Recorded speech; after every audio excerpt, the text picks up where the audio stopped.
Claro, João do Futuro aqui, revendo o último vídeo, eu percebi que eu não expliquei direito o comportamento da função de limpeza do useEffect. O que eu disse que quando o componente é desmontado, se o useEffect retornar uma função, essa função é executada no momento da desmontagem. Isso está correto. Porém, se o useEffect for utilizado, se o useEffect for também executado no momento da atualização, a função de limpeza vai ser executada antes da próxima atualização.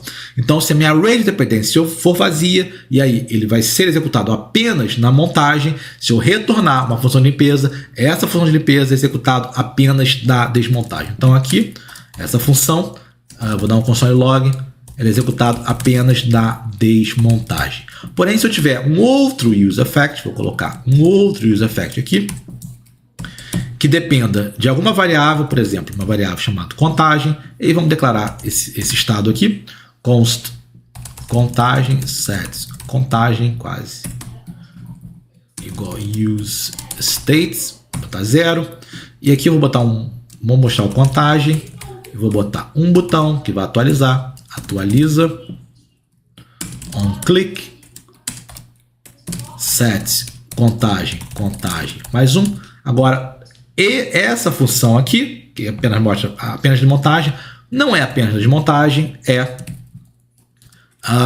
para limpar antes de uma atualização.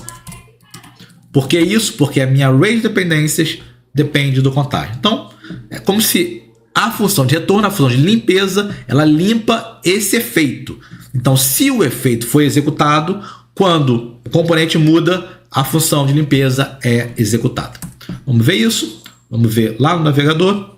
Está aqui o atualiza. Vamos lá para o console. Apenas da desmontagem.